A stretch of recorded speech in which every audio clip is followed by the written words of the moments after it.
श्रीपादराजम शरणं प्रपद्ये. अध्याय 35. उग्र तारादेवीचं विवरण अर्थात वर्णन. तारादेवीच्या उपासकांच्या दुष्कर्मावर श्रीपादाची शिक्षा आणि कटाक्ष. शरभेश्वर शास्त्रींची परवानगी घेऊन आम्ही पुढच्या प्रवासास सुरुवात केली. श्रीपाद श्रीवल्लभांचं नामस्मरण करतच आम्ही मार्ग आक्रमित होतो. थोड्या दूरवर गेल्यानंतर आम्हाला एक आश्रम दिसला. त्या आश्रमात एक सिद्ध महर्षी राहत होते. ते महर्षी पूर्णतः वैराग्यवंत असून त्यांनी कौपीन धारण केलं होतं. 2 शिष्य आश्रमद्वारात उभे होते.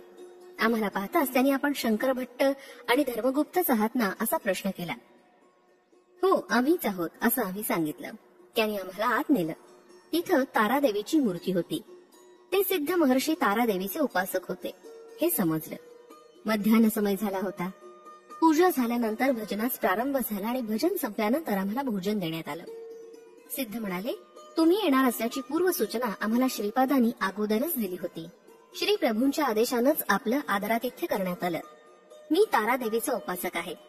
भक्तांना ही माता सदैव मोक्ष प्राप्ती देऊन त्यांना तारते. म्हणूनच या मातेला तारादेवी हे नाव पडलं आणि व्यवहारात पण आलं. हिच्या कृपेनं अकस्मात वाक्शक्ती प्रसाद रूपानं मिळते. त्यामुळे हिचं नील सरस्वती असं नाव पडलं. ही माता भयंकर अशा विपत्तीतून भक्तांची रक्षा करते. पूर्वकाली हयग्रीव या नावाचे 3 जण होते. पहिला विष्णुमूर्तीचा अवतार हयग्रीव, दुसरे हयग्रीव महर्षी आणि तिसरा हयग्रीव राक्षस.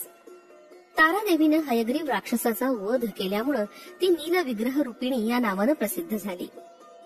या देवीच्या कृपेनं अतिसामान्य मानव सुद्धा बृहस्पती सारखा विद्वान होतो. भारतवर्षात तारादेवीची उपासना वशिष्ठ महर्षींनी सर्वात प्रथम केली. त्या कारणानं या मातेला वशिष्ठ आराधिता असं नाव पडलं. मी तारादेवीचा उपासक आहे, परंतु मला तारा मातेच्या दर्शनाचा लाभ कधीही झाला नाही. मी मिथिला देशातील महिषी या ग्रामातील उग्र तारा सिद्ध पीठाचं दर्शन घेतलं. या स्थानात तारा, एकजरा आणि नील सरस्वती अशा त्रिमूर्ती एकाच ठिकाणी आहेत. मध्यभागी उंच मूर्ती आणि आजूबाजूला त्यापेक्षा थोड्या लहान आकाराच्या मूर्ती आहेत. तिथंच वशिष्ठ महर्षींनी तारोपासना करून सिद्धी प्राप्त केल्या होत्या असं त्या गावातील वयोवृद्ध लोकांनी सांगितलं. मी उग्र तारा देवीचं दर्शन घेऊन बाहेर पडताच एका सुंदर आणि आकर्षक बालिकेचं रूप समोर पाहिलं. त्या बालिकेच्या पैंजणांचा आवाज कर्णमधुर होता. ती बालिका छमछम करत चालत असता तिच्या पैंजणांचा आवाज माझ्या हृदयात प्रतिध्वनित होत होता. त्या बालिकेनं मला प्रश्न विचारला, बाबा कुठं कुठं फिरशील? माझ्या दर्शनासाठीच या संपूर्ण लोकाची फेरी चालवली आहेस, हे खरं आहे ना? असं ऐकून मी आश्चर्यचकित झालो. मला क्षणभर हीच तारादेवी का असं वाटलं, परंतु दुसऱ्याच क्षणी ती कोणी वेगळी मुलगी असं बोलत आहे असं वाटलं. तारादेवी शिवाच्या प्रत्यदीढ मुद्रेनं बसलेली कपाल असते. ती नीलवर्णी त्रिनेत्री असून तिच्या हातात कात्री, कपाल, कमळ आणि खड्ग असतं. तिनं व्याघ्रचर्म धारण केलेलं असतं आणि मुंडमाळा गळ्यात धारण करणारी ती देवी भोग मोक्ष प्रदान करणारी आहे. त्या मंगलमयी देवीचं खरं रूप असं आहे. मी आत्ता पाहिलेलं 12-13 वर्षाच्या सुंदर बालिकेचं मुग्ध मोहक रूप आहे. यामुळे मी आश्चर्यजनक स्थितीतच होतो. काही बोलू शकलो नाही. तेवढ्यात त्या बालिकेचं शरीर तेजोभरीत अत्यंत तेजस्वी होत होत एकदम तिनं मुलाचा आकार घेतला. त्या बालकाचे नेत्र योग्यांच्या नेत्रासारखे अत्यंत दयार्द्र आणि शांत होते. अत्यंत दयार्द्र आणि शांत होते. त्याचा रंग सुवर्णकांती समान होता. ते स्वरूप अत्यंत दिव्य आणि तेजोमय होतं. त्या बालकाच्या दोन्ही पायात पैंजण होते. माझ्या पायातील हे पैंजण अत्यंत घट्ट झाले, ते तू काढू शकतोस का? बालकानं मला विचारलं. मी त्याला होकार दिला आणि हळुवारपणे त्याच्या पायातील ते दिव्य पैंजण काढले. तेव्हा तो बालक म्हणाला, हे दोन्ही पैंजण तू तुझ्या जवळच ठेव. यांच्यात जीवशक्ती आहे. तू कुठं जावं, काय खावं, कोणाशी बोलावं या सर्व गोष्टींचा निर्णय हे पैंजणच घेतील. असं सांगून तो बालक अंतर्धान पावला. मी कालीघाटमध्ये काली मातेचं दर्शन करून दक्षिणेस गेलो. पुरी या महाक्षेत्राचं दर्शन घेतलं. दक्षिणेतील सिंहाचल क्षेत्राचं दर्शन घेतलं. माझ्या पूर्व सुकृतानंच पादगया क्षेत्र असलेल्या श्री पीठिकापुरात पोहोचलो. तिथं श्री कुक्कुटेश्वर स्वामींचं दर्शन घेतलं. स्वयंभू दत्तात्रयांचं दर्शन घेतलं. स्वयंभू दत्तमूर्तीजवळ एक सापाचं वारुळ होतं. त्या वेळात एक देवता सर्प होता. मी दत्ताचं दर्शन घेतल्यावर त्या सर्पानं सुद्धा मला दर्शन दिलं. त्या सर्पाच्या दर्शनानंच माझ्यातली कुंडलिनी जागृत झाली. माझं शरीर माझ्या स्वाधीन नव्हतं. मी वेड्यासारखा इकडे तिकडे फिरत तारा मातेचा मोठ्या आवाजात नामघोष करत होतो. मी योगायोगानंच नरसिंह शर्मा या नावाच्या क्षत्रिय जमीनदाराच्या घरासमोर आलो. महिषी या ग्रामात पाहिलेलं बालिकेचं रूप पुन्हा माझ्या डोळ्यासमोर दिसलं. परंतु ती बालिका थोड्याच वेळात बालकाच्या रूपात रूपांतरित झाली. मला दर्शन दिलेला तोच तेजोमय दिव्य बालक माझ्या डोळ्यासमोरच होता. श्रीवर्मांच्या घरी एक निराळाच टांगा होता. त्या दिव्य बालकाला त्या टांग्यात बसून आपल्या मातेच्या घरी जायचं होतं. श्रीवर्मांनी एका सेवकाची व्यवस्था केली. तो तिथं हजर झाला. त्या बालकानं त्या सेवकाला सुद्धा टांग्यात बसवलं आणि मला टांगा ओढण्यास सांगितलं. मी नाही ओढत म्हणालो. तू जर नाही ओढलंस तर तुझं कातडं काढून त्याचं पादत्राण करून घालीन. मी तर सांभारच आहे. कातडं काढून चप्पल शिवणं ही माझी कुलवृत्तीच आहे. तुझ्यासारख्या जनावराचं कातडं म्हशीच्या किंवा गायीच्या कातड्यापेक्षा श्रेष्ठ असतं, असं तो बालक म्हणाला. मी इच्छा नसताना गाडी ओढण्याचं स्वीकारलं. त्या बालकाच्या हातात एक छडी होती. त्या गाडीला ओढण्यासाठी मला फार श्रम पडत होते. तो दिव्य बालक त्याच्या हातातील छडीनं मला सारखं मारत होता. त्या दोघांचं वजन 20 माणसांच्या बरोबरचं होतं. मोठ्या कष्टानं मी ती गाडी ओढत असता दुःखावर मीठ चोळल्याप्रमाणे तो बालक छडीनं जोर जोरात मारत होता. माझ्या पाठीतून रक्तधारा वाहू लागल्या आणि दुःखाचा भार वाहताच मी ती गाडी त्या बालकाच्या मातागृहापर्यंत आणून कशी बशी पोचवली. त्या बालकाबरोबर आलेल्या सेवकाला माझी परिस्थिती सहन झाली नाही. परंतु तो बालक त्याच्या विनोदार्थ फार क्रूरतेने वागत होता. या दुरात्म्यावर दयामाया दाखवलीस तर तू पण शिक्षेस पात्र होशील, असं त्या बालकानं सेवकाला बजावून सांगितलं. मला कमरेच्या वर काही वस्त्र नव्हतं. रक्ताच्या धारा सारख्या वाहत होत्या. त्या बालकानं घरात जाऊन तिखट आणलं आणि माझ्या अंगास लावलं. माझ्या कमरेला मात्र महिषी ग्रामात मिळालेले पैंजण होते. तेवढ्यात त्या दिव्य बालकाची पुण्यमूर्ती आजी राजमांबा बाहेर आली. तिचं दुसरं नाव पुण्यरूपिणी असं होतं. तिचं दर्शन झाल्याबरोबर माझ्या शरीरातील आग शांत झाली. तिचे यजमान बापनाचार्युलू या नावाचे सुप्रसिद्ध सत्य ऋषीश्वर होते. ते म्हणाले, बाबा तू कोणत्या गावचा आहेस, कुठून आलायस? थोडा वेळ विश्रांती घेऊन भोजन करून जावं. त्याने हिंदुस्थानी भाषेचा वापर केला. त्या सेवकानं श्रीपादांनी दिलेल्या कठीण वागणुकीचं वर्णन त्यांच्या आजी आणि आजोबांजवळ केलं. तेव्हा श्रीपाद म्हणाले, आजी हा सेवक चक्क खोटं बोलतोय. ह्या माणसाच्या अंगातून रक्त आलंच नाही, त्या घामाच्या धारा होत्या. मी त्याला तिखट लावलंच नाही, ती चंदनाची उटी होती. हवं असेल तर त्या सेवकाला पाहावास सांग. त्या सेवकानं पाहिलं. श्रीपादांनी सांगितलेलं संतोतंत खरं झालं. तेवढ्यात बापनाचार्युलू म्हणाले, श्रीपादा तू सत्यवती आहेस. तिथं रक्ताच्या धारा म्हणालास, तिथं रक्ताच्या धारा दिसतील. चंदनाची ओटी म्हटलास तर तीच दिसेल. तू जे म्हणशील तिथं तेच दिसतं. म्हणजे तू साक्षात उग्र तारादेवीचं रूप आहेस असंच वाटतं. उग्र तारादेवीच्या अनुग्रहानं वाक सिद्धी प्राप्त होते असं ऐकलं होतं, पण साक्षात समोरच पाहिलं. उग्र तारादेवीप्रमाणे तू केवळ संकल्प मात्रानंच कोणत्याही वस्तूंचा स्वभाव धर्म बदलू शकतोस. तुझा लीला विनोद आता थांबवून त्या अभाग्यावर करुणा कटाक्ष कर. त्यावेळी श्रीपाद म्हणाले, आजोबा आपण जास्तच बोललात. मी संकल्प करेन आणि तो संकल्प लगेच फलीभूत होईल असं म्हणालात. हे कुठपर्यंत खरं आहे का खोटं? निर्णय शास्त्रांच्या सहाय्यानेच घेता येईल. असो, हा आगंतुक एक सद्ब्राह्मण आहे, उग्र तारादेवीचा उपासक आहे, हे सगळं ठीकच आहे. पण यानं संन्यास दीक्षा आपल्या गुरूंच्या अनुमतीनं न घेता त्याला जसं योग्य वाटेल त्याप्रमाणेच त्यांनी संन्यास घेतला. याच्या पित्यानं अनेक कष्ट सहन करून याचं लालन पालन करून याला मोठं केलं. याच्या मातेला गर्भावस्थेत फार कष्ट सहन करावे लागले. हा जन्मला तेव्हा त्याच्या मातेच्या अंगातून बरंच रक्त गेलं. रक्ताळलेल्या घावावर मिरचीची पूड लावल्यास ते दुःख कसं असतं तसं दुःख त्या मातेनं तेव्हा सहन केलं. ते दोघंही आता या जगात नाही आणि पूर्व सुकृतानं त्यांचा जन्म पिठिकापुरात झाला आहे. काशीत वास केल्याचं फळ. नरसिंह वर्मांच्या घरात असलेला सेवक दुसरा कोणी नसून या आगंतुकाचा पूर्वजन्मीचा पिताच आहे. त्याची पत्नी याची पूर्वजन्मीची माता आहे. मृत्यू पावलेल्या मोठ्या लोकांना पिंड प्रदान योग्य विधीनं न करणं हे एक पापच आहे. ह्या आगंतुकानं संन्यास घेतला असल्यानं मात्या पित्यांचं पिंड प्रदान केलं नाही. याचे पापकर्म आणि याचे पुण्यकर्मानंच याला इथं म्हणजे पादगया क्षेत्री श्री पिठिकापुरात ओढून आणलं. यानं थोड्या दुःखानंच याच्या पापकर्माचं फळ अनुभवलं. याच्या संपूर्ण दुर्योगांचा परिहार झाला. शिशु 9 महिने मातेच्या गर्भात असतो. तसंच काशी क्षेत्रात 9 महिने 9 दिवस आणि 9 घटिका राहिल्यास तो मनुष्य पितृपाशातून मुक्त होतो. श्री पिठिकापुरम हे काशी क्षेत्रासमान आहे. ह्या आगंतुकानं त्याच्या पूर्वजन्मीच्या मात्या पित्यांची सेवा केल्यास हा पितृदेवतांच्या शापातून मुक्त होईल. एवढं बोलून श्रीपाद प्रभू मौन झाले. मी प्रभूंच्या आदेशानुसार माझ्या गतजन्मीच्या माता पित्यांची सेवा केली. त्यांचा आशीर्वाद मिळाला. त्यांच्याकडून मिळालेले पैंजण देवघरात सुरक्षित ठेवले. मला उग्रतारा देवीच्या अनुग्रहानं सिद्धी प्राप्त झाली. माझ्या तंत्रशक्तीच्या बळावर मी लोकांचं दुःख आजाराचा परिहार करू लागलो. आपण इकडे येण्यापूर्वी श्रीपाद श्रीवल्लभांनी मला दृष्टांत दिला. ते म्हणाले, शंकर भट्ट आणि धर्मगुप्त असे 2 यात्री या मार्गाने इथे येतील. त्यांचं योग्य आदरातिथ्य करून त्यांची इथे राहण्याची सोय सुद्धा करावी. तसेच माझे पैंजण त्यांना बक्षीस म्हणून द्यावे. श्रीपाद श्रीवल्लभांचा जय जयकार असो. फलश्रुती वाक सिद्धीसाठी. श्रीपाद राजम शरणम प्रपद्ये. अध्याय 36. वेदांत शर्माचा वृत्तांत. मातंगीची उपासना. मी आणि धर्मगुप्त आम्ही दोघांनी श्रीपाद प्रभूंकडून बक्षिसरूपी मिळालेले पैंजण घेऊन प्रवासास सुरुवात केली. रात्रभर त्यांच्या पायातील पैंजणांचा मधुर आवाज आमच्या हृदयात प्रतिध्वनित होत होता.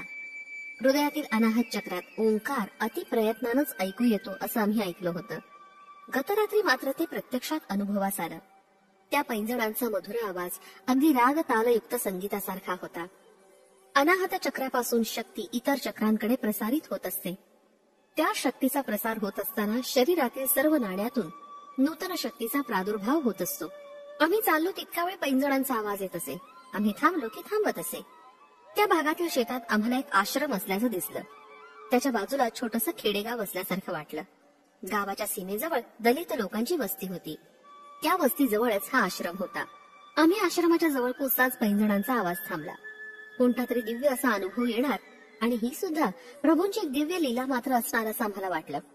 एवढ्यात त्या आश्रमातून सुमारे 60 वर्षाचे तेजस्वी असे महर्षी बाहेर आले. त्यानंतर अंदाजे 30 वर्ष वयाची योगिनी माता बाहेर आली. त्या दोघांनी आम्हाला अत्यंत आदरानं आश्रमात नेलं आणि जलपान झाल्यावर महर्षींनी सांगण्यास सुरुवात केली. माझं नाव वेदांत शर्मा आहे. खरं पाहता आम्ही पेठिकापुरवासी आहे.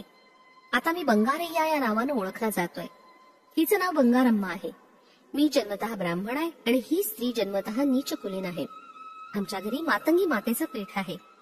दशमहाविद्येतील मातंगी माता एक आहे. तिचीच आम्ही इथं आराधना करतो. हे ऐकताच माझ्या अंगावर रोमांच उभे राहिले. हा ब्राह्मण आणि ती स्त्री ही नकुलातील असं असताना या दोघांचं दाम्पत्य धर्मसंमत कसं झालं असेल असा मला प्रश्न पडला. आम्हाला फळं, मूल आणि कंद भोजनार्थ दिले गेले. बंगारय्यानं पुढे सांगण्यास सुरुवात केली. बाबांनो, वशिष्ठ महामुनींना अरुंधतीनं लग्न करण्याची विनंती केली तेव्हा वशिष्ठ मुनींनी एक अट घातली. ते म्हणाले, मी काही केलं तरी तिने त्याचा विरोध करू नये. या गोष्टीला तिनं होकार दिला. महर्षींनी तिला 7 वेळा दग्ध केलं, पण ती काहीच म्हणाली नाही. त्यामुळे तिला अरुंधती हे नाव मिळालं. त्यानंतर महर्षींनी तिचा आपला धर्मपत्नी म्हणून स्वीकार केला. मी पिठिकापुरात असताना माझा 3 वेळा विवाह झाला. 3ही बायका कैलासवासी झाल्या. कुणाचाही संग लाभला नाही. कसं असं माझं खडतर कर्म म्हणून मी अत्यंत दुःखी झालो. त्यावर श्रीपाद हास्य करून म्हणाले, आजोबा, मी तुमच्यासाठी अजून एक नवीन आजी पाहिली आहे. विवाह न करताच तिचा धर्मपत्नी म्हणून आपण स्वीकार केल्यास तुम्हाला उत्तम जन्म प्रसाद रूपानं मिळेल. बापनार्युलू हे पिठिकापुरातील ब्राह्मण परिषदेचे अध्यक्ष होते. या संबंधात वेद पंडितांची बैठक परिषदेत करावी असं ब्राह्मण समाजाचं मत होतं. धर्मकर्माच्या विषयी शास्त्रानुसार चर्चा करून निर्णय घ्यावा असं ठरलं. दूर दूर प्रांतातील पंडितांना आमंत्रणं पाठवली होती. कोणाकोणाला बोलवावं हा कार्यभार माझ्यावर सोपवला गेला. श्रीपादांनी उपनयन संस्कार झाल्यावर इतर मुलांप्रमाणे वेद पठण केलं नाही. आजोबांजवळ किंवा त्यांच्या वडिलांसमोर त्यांनी कधीही पाठांतर केलं नाही आणि केलेलं सांगितलं नाही. परंतु कोणी परीक्षार्थ काही विचारल्यास श्रीपाद पटकन त्याचं उत्तर सांगत. बापनार्यांचे सर्व वेदांत श्रीपादांना येत होते. एवढंच नव्हे तर वेदांत आणि त्यातील रहस्यमय गूढार्थ तर श्रीपादांच्या हातचा मळ होता. एकंदरीत श्रीपाद विद्वान पंडितच होते. त्यांना सुद्धा परिषदेत बोलावण्याचा निर्णय मी घेतला. ब्राह्मणांचा उद्देश वेगळाच होता. अप्पळा राजूंना आणि बापनार्यांना कुळातून बहिष्कृत करावं असा निर्णय ब्राह्मण सभेनं दिला. त्याची एक प्रत श्री शंकराचार्यांना पाठवली आणि त्यांची अनुमती मिळाल्यावर त्या दोन्ही कुटुंबियांना पेठिकापुरातून हाकलून द्यावं असं त्यांच्या मनात होतं. श्रीपादांनी जेव्हा त्यांच्या मनातलं मला सांगितलं तेव्हा मी पण त्या ब्राह्मणाकडून झालो. कारण ब्राह्मण परिषदेचं अध्यक्षपद मिळवण्याची विचित्र इच्छा माझ्या मनात अंकुरित झाली होती.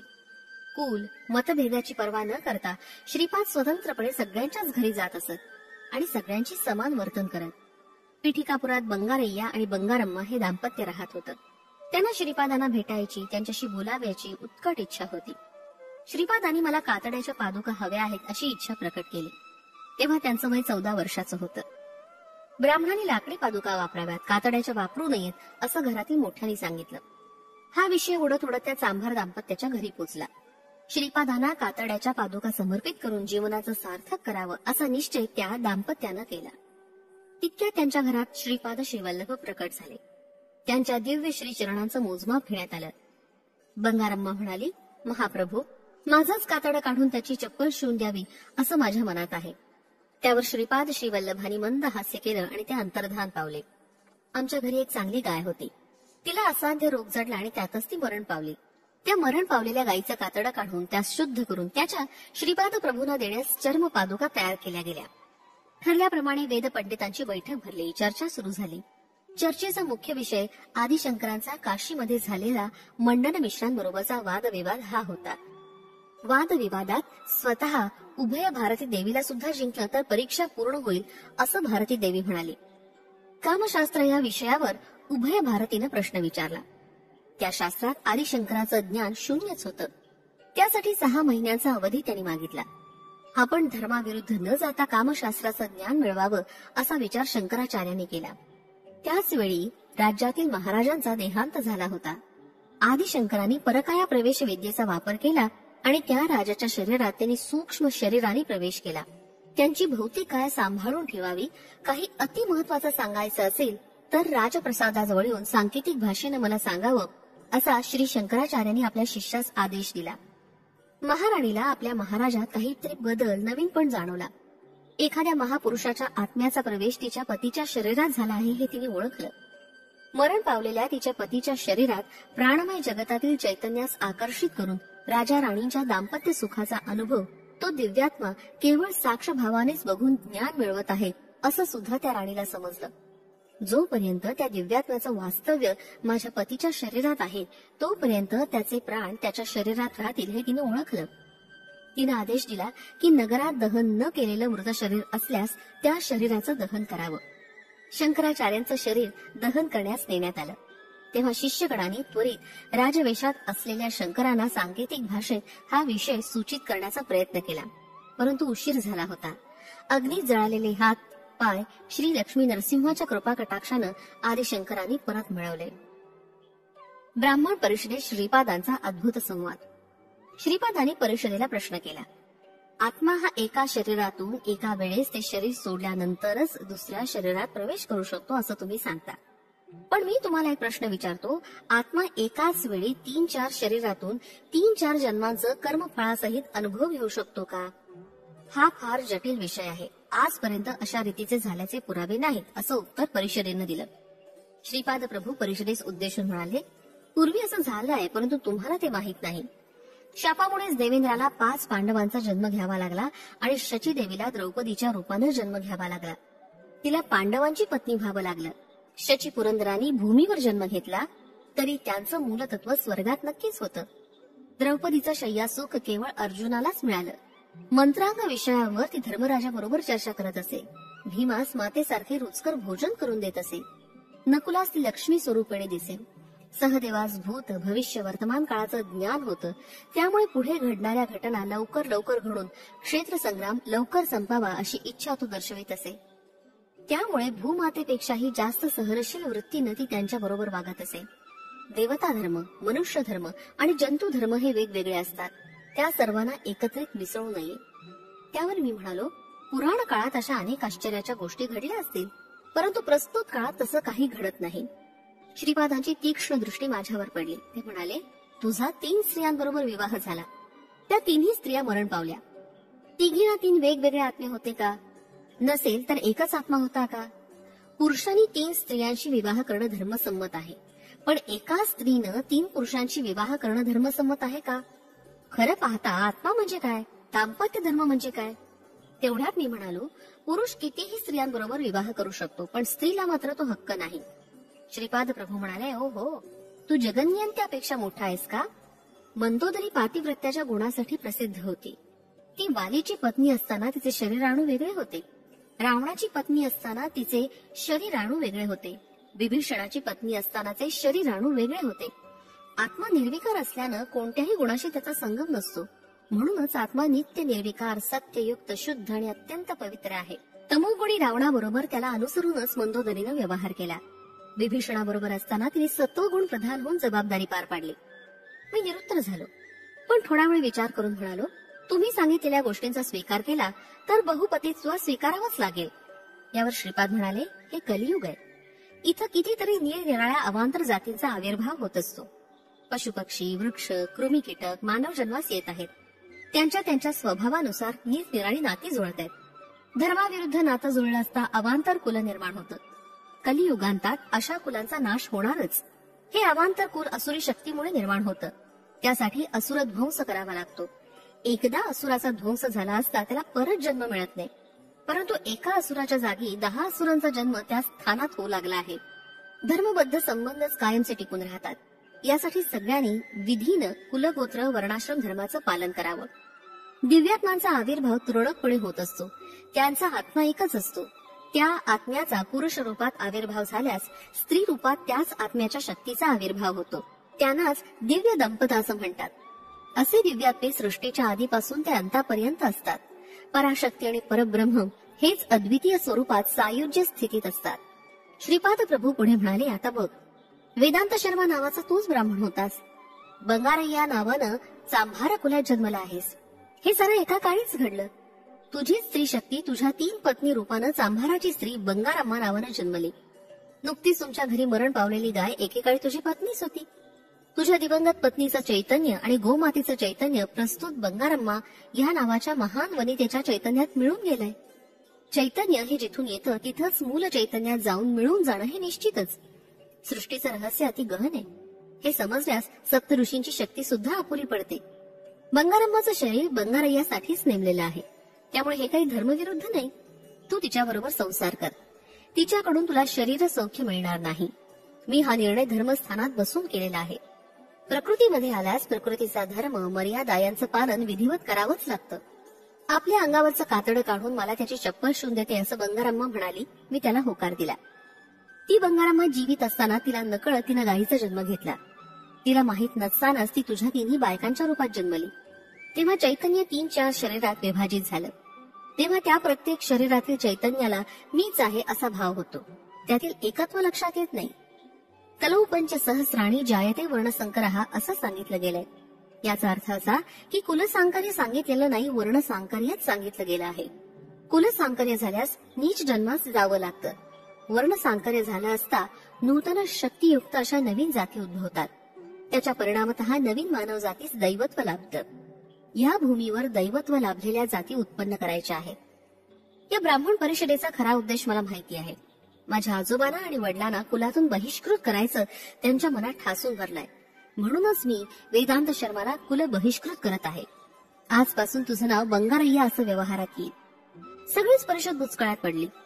एक ज्योती स्वरूप सगळ्यांच्या देखतच माझ्यामध्ये विलीन झाली. तेव्हाच श्रीपाद श्रीवल्लभ म्हणाले, तुमच्या डोळ्यासमोरच बंगारप्पाची आत्मज्योती वेदांत शर्मात विलीन झाली. हा ब्राह्मण एका चांडाळ आहे. हा निर्णय तुमचा तुम्हीच करावा. आम्हाला कुल बहिष्कृत करून त्यासाठी शंकराचार्यांची सुद्धा अनुमती मिळवण्याचा प्रयत्न तुम्ही केला. शंकराचार्य मला काय करतील? तुमच्याच डोळ्यासमोर मी आजोबांकडून किंवा आमच्या वडिलांकडून वेदाभ्यास न करता मी वेद उच्चारण करू शकतो. एकाच वेळी अनेक ठिकाणी दर्शन देऊ शकतो. शंकराचार्य माझ्या समोर आले तरी मला कशाची भीती? त्यांना त्यांच्या नित्य आराधित शारदाचंद्र मौळीश्वर या रूपात दर्शन देऊन त्यांच्यावर अनुग्रह करेन. तेव्हा तरी दुसरा कोणता मार्ग नसल्यामुळं माझा त्यांना देव म्हणून अंगीकार करावा लागेल. त्यांचा निर्णय तेव्हा तुमच्यासाठी दुःखप्रद होईल. क्षत्रिय परिषद, वैश्य परिषद तुमच्या निर्णयाला संमती देणार नाही.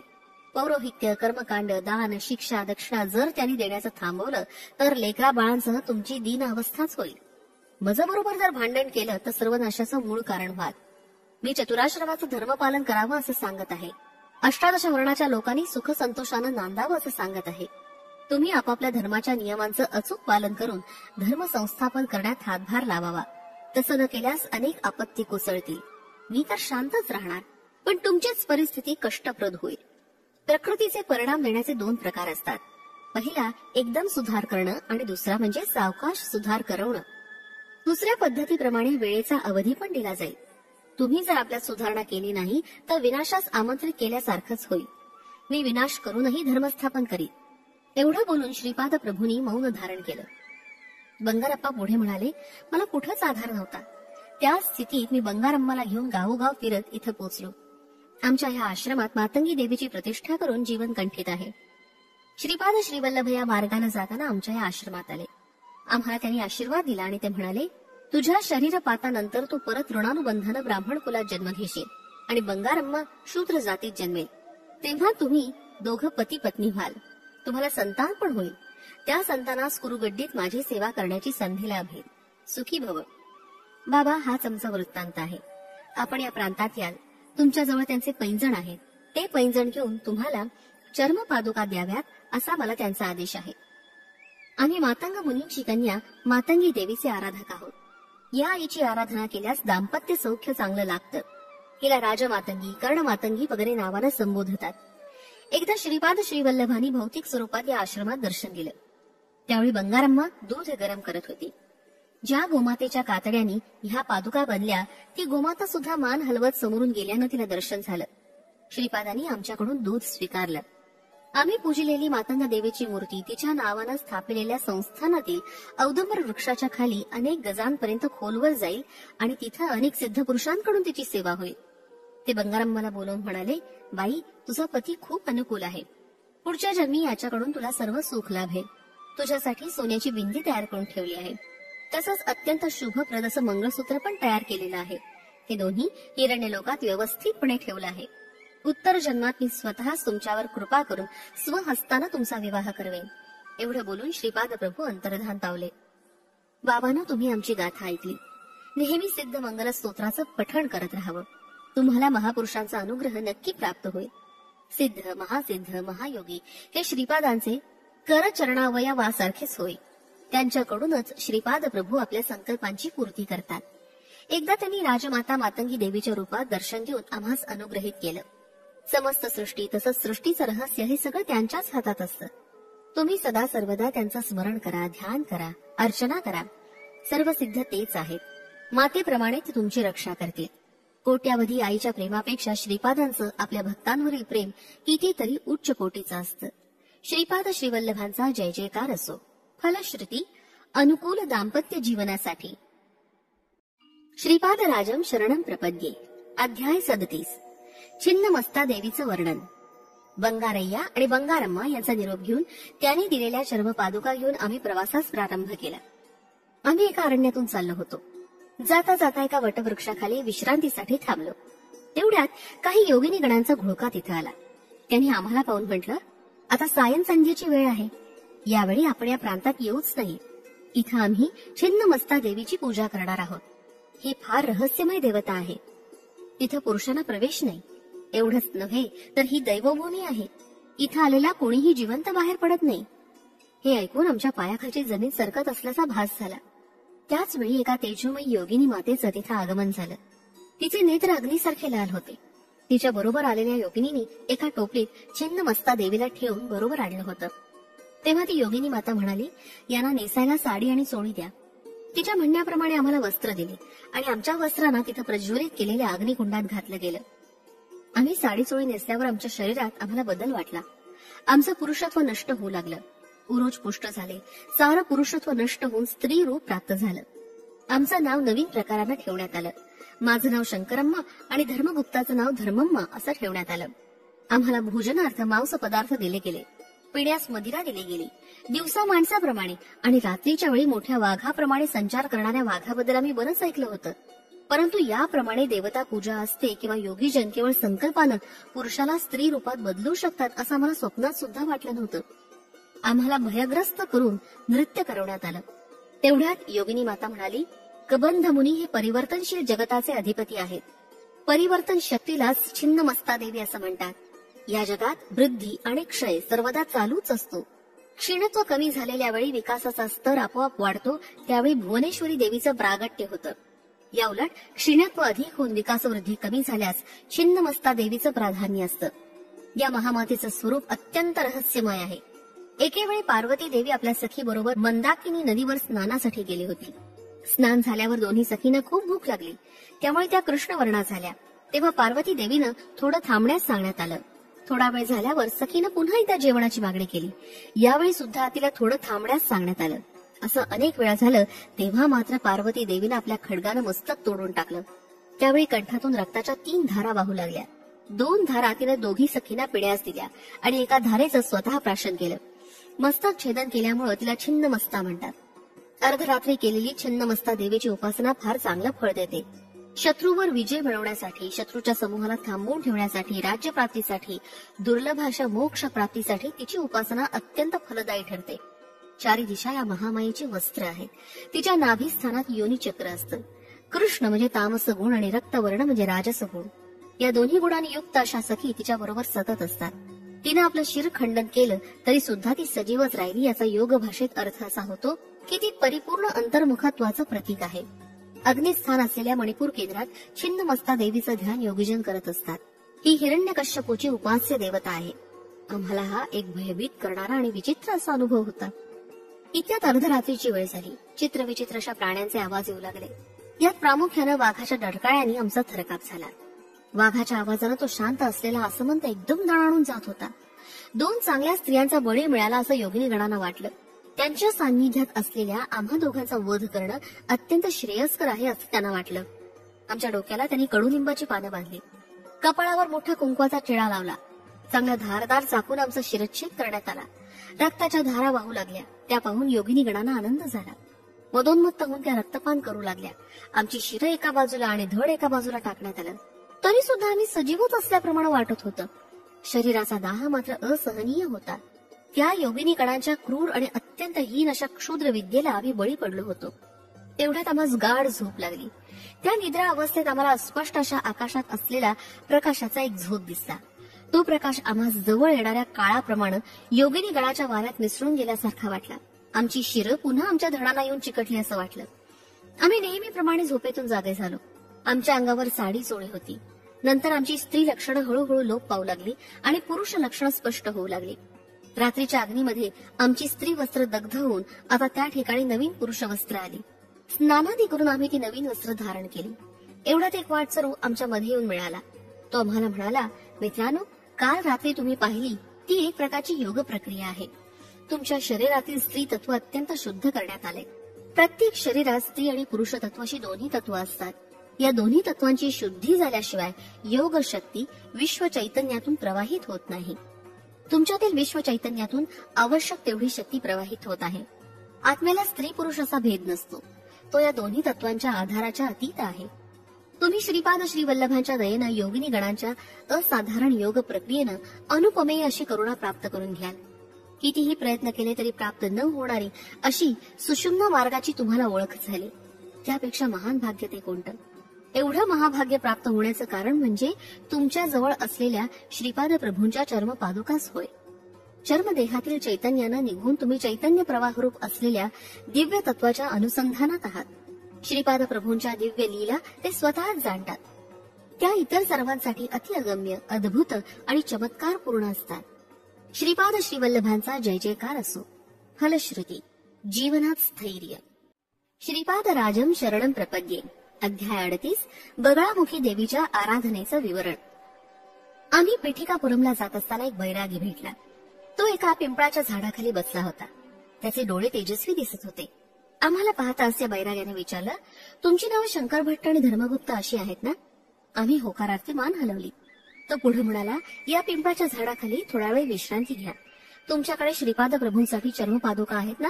त्या मला द्या आणि माझ्याकडील काल नागमणी स्वीकारा.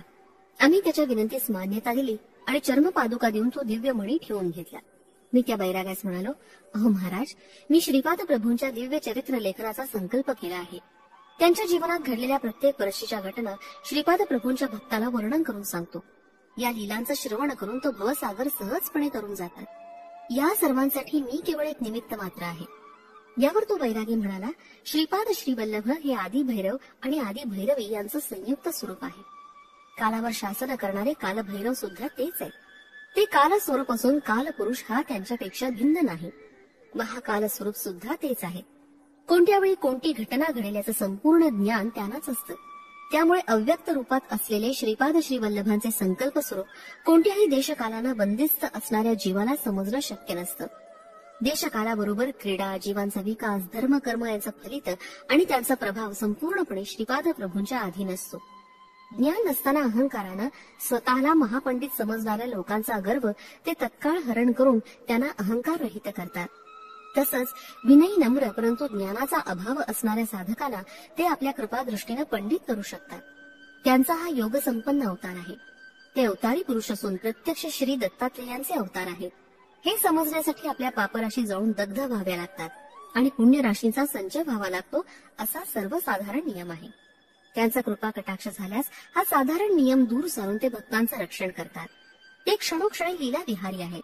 श्रीपाद प्रभूंच्या चरित्राचा पारायण करणाऱ्या साधकांचा एका क्रमबद्ध पद्धतीने विकास होतो. त्यांच्या जीवनातील प्रत्येक वर्षात घडलेल्या 1 किंवा 2 दिव्य लीला साधकांना समजू शकतात.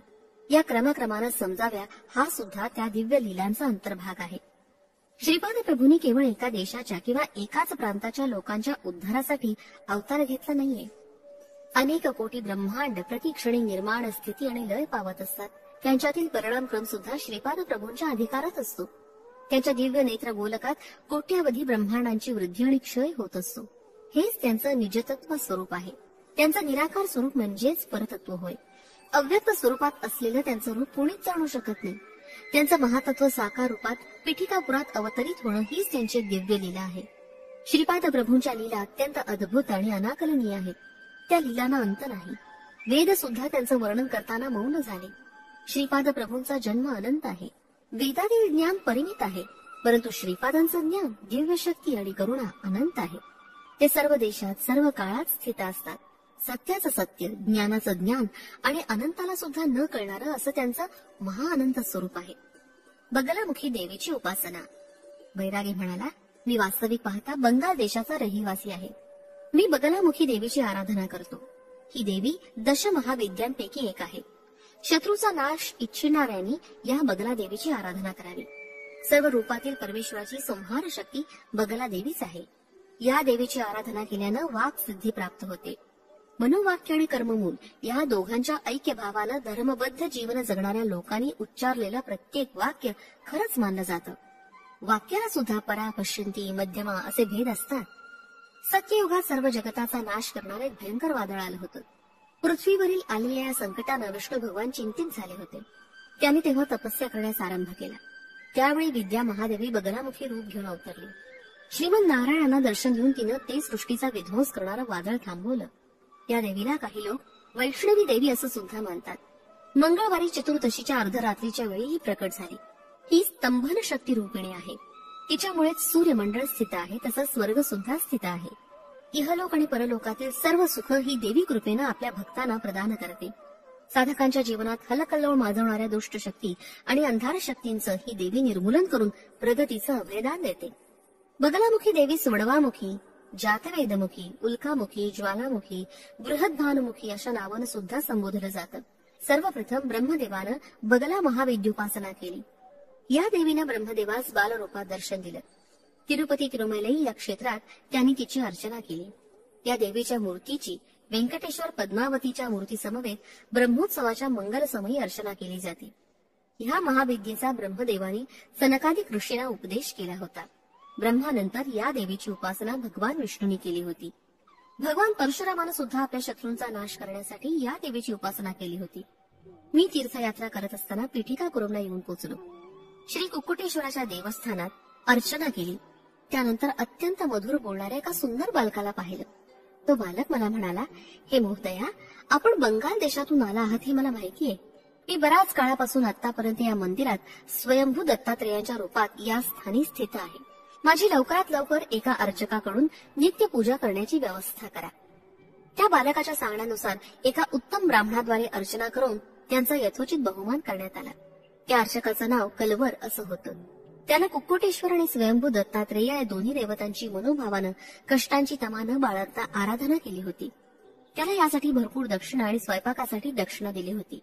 ती त्यानं घरी नेऊन पेटीत ठेवली आणि आश्चर्य असं की सकाळपर्यंत ती अदृश्य झाली होती. स्वयंपाकातील सारे पदार्थ अदृश्य झाले होते, परंतु तेथील ब्राह्मणांची पोटं रोजच्यापेक्षा दुप्पट तिपटीने भरली असल्याचा अनुभव त्यांना येत होता. त्यामुळे ते सुस्त होऊन आळसावले होते. सुस्ती येणं, धनदक्षिणा स्वयंपाक अदृश्य होणं हा सर्वसामान्यांना अनाकलनीय विषय होता. कलवर एक निष्ठावंत, नियमनिष्ठ, वेदशास्त्र जाणणारा आणि त्याचा प्रचार करणारा अर्चक होता. परंतु यक्षिणींच्या प्रभावामुळे तो अत्यंत क्षीण झाला होता. त्यामुळे त्याची स्थिती लाजिरवाणी झाली होती. परंतु ब्राह्मण याबद्दल चर्चा न करता मौन राहा. एकदा एक बैरागी साधू कुक्कुटेश्वराच्या मंदिरात मूर्छित पडला, परंतु त्याची काहीच हालचाल होत नसल्याचं पाहून लोकांनी तो मृत झाला असल्याचं अनुमान केलं. थोड्याच वेळात त्याला श्रीपाद प्रभूंचे आजोबा श्री बापनारिलू यांच्याकडे नेलं. त्यांनी त्या साधूची परीक्षा करून सांगितलं की तो मृत झाला नाही अथवा मूर्छित पडलेला नाही, तो समाधी अवस्थेत आहे. परंतु लोकांनी बापनारिलूंचं म्हणणं ऐकलं नाही आणि ते त्या बैराग्यास दहन करण्यास घेऊन गेले. आश्चर्य असं की श्रीपाद प्रभूंच्या कृपाप्रसादानं त्याला अग्नी जाळू शकला नाही. तो समाधीतून जागा झाला आणि चितेवरून खाली उतरून आला. 8 दिवसात तो साधू पूर्वीसारखा स्वस्थ झाला. त्यानंतर त्याला गावातील ब्राह्मण समाजानं भिक्षा देण्याचं नाकारलं. त्यामुळे त्याला नाईलाजानं गवळ्याच्या घरी राहावं लागलं. तिथं त्याच्या भिक्षेची सोय झाली. कुल, जाती, वर्ण यांचा भेदभाव न ठेवणारा तो साधू गवळी समाजात अत्यंत लोकप्रिय झाला होता. त्या ग्वाल समाजात एक युवती होती. तिचं नाव लक्ष्मी असं होतं. तो सर्व गवळ्यांचा आवडता होता. त्या समाजात त्या श्रेष्ठत्व प्राप्त झालं होतं. गवळी लोकातील तंटे बखेडे तो आपल्या कुशाग्र बुद्धीनं तत्काळ सोडून उत्तम निर्णय देत असे. त्याच्या लहान वयाकडे न पाहता लोकांनी त्याला नेता निवडलं होतं. त्याची पत्नी लक्ष्मी मोठी पतिव्रता स्त्री होती. त्यावेळी श्री व्यंकटप्पा या श्रेष्ठींची गाय हरवली असल्यानं श्रेष्ठींच्या घरी लक्ष्मी दूध आणून देत असे. श्रीपाद प्रभू श्रेष्ठींच्या घरी नेहमी जात असत. ते आजीला भूक लागली असं म्हणताच महालक्ष्मी समान असलेली व्यंकट सुब्बम्मा श्रीपादांना गरम दूध आणून देत असे. एवढेच नव्हे तर ते श्रीपादांना मोठ्या प्रेमानं साय लोणी सुद्धा दे. एकदा लक्ष्मी गवळण दूध घेऊन आलेली असताना श्रीपाद प्रभू तिथे होते. ते मला खूप भूक लागले असं म्हणू लागले. त्यावेळी व्यंकट सुब्बम्मानं लक्ष्मीस अजून दूध आणून देण्यास सांगितलं. तिनं आपल्या घरातील स्वतःसाठी ठेवलेलं दूध सुद्धा आणून दिलं आणि स्वतः ताकावर काम भागवलं. कुक्कुटेश्वराच्या मंदिरात 10 दिवस एक उत्सव चालू होता. यात ब्राह्मणांना यथोचित दक्षिणा संभावना दिली जात होती. त्यामुळे यक्षिणीचा प्रभाव थोडा कमी झाला होता.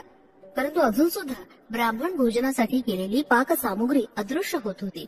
यामुळे ब्राह्मणांना वेळेवर अन्न न मिळाल्यानं ते क्षीण होत होते. पुराण सांगणाऱ्या पंडिताची कथा.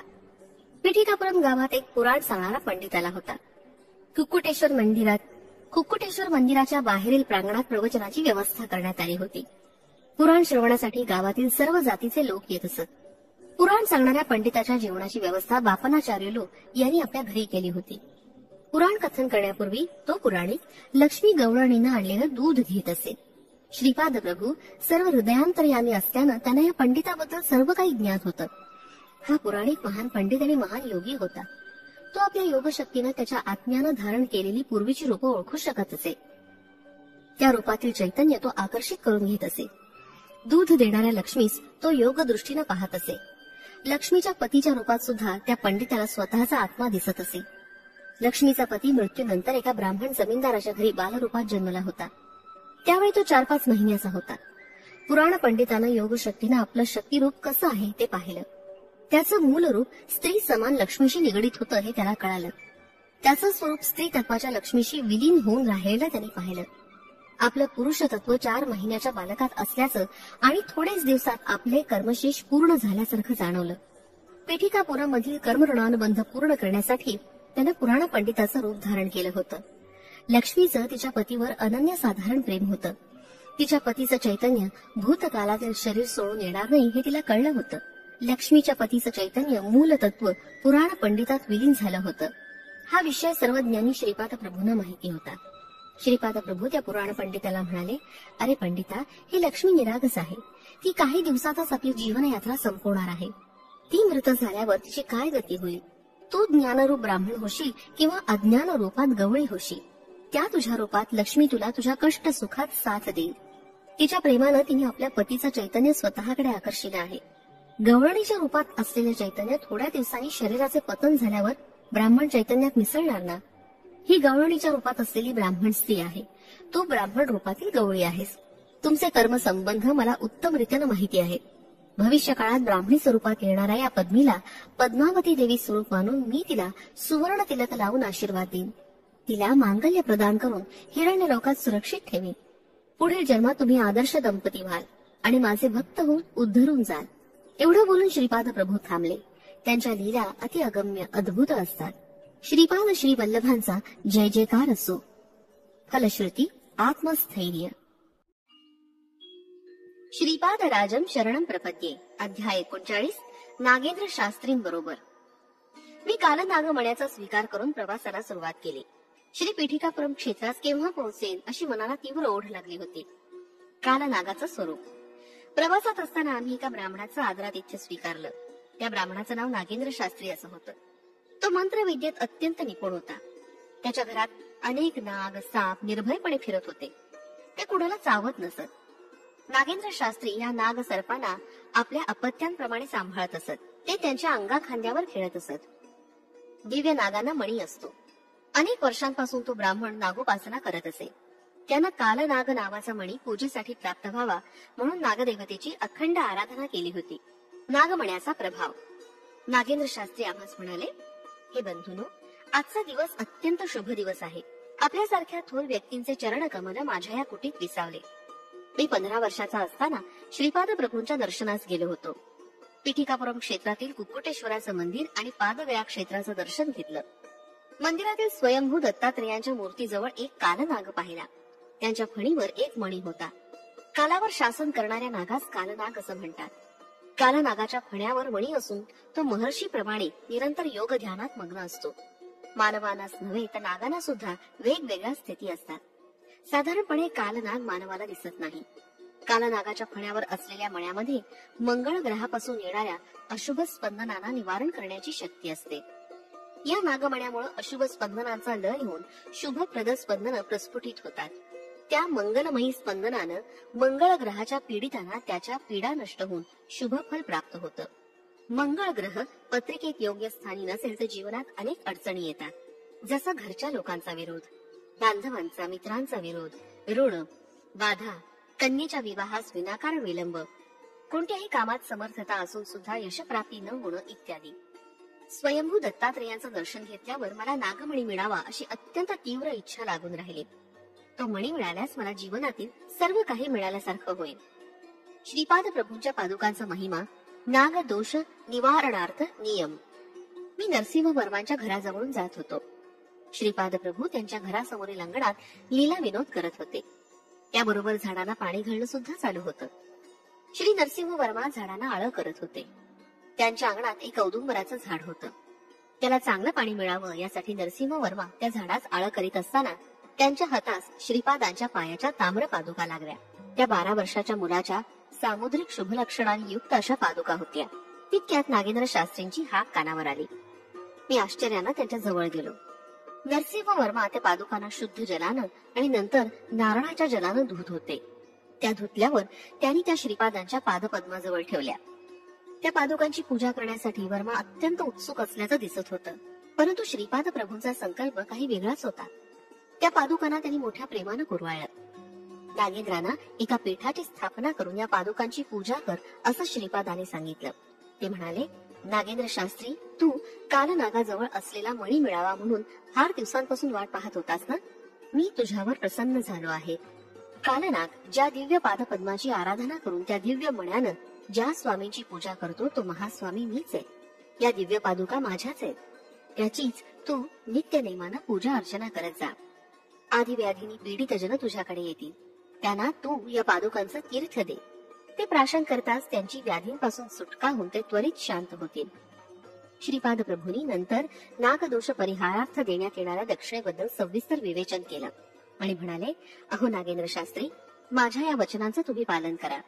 लोककल्याणासाठीच नागशास्त्र विद्येचा उपयोग करा. दत्त आराधना करणाऱ्या भक्तांना मिळणारं विशेष फळ. श्रीपाद प्रभू म्हणाले, हे नागेंद्र शास्त्री, कालांतरानं शंकर भट्ट धर्मगुप्त तुझ्याजवळ नक्की येतील.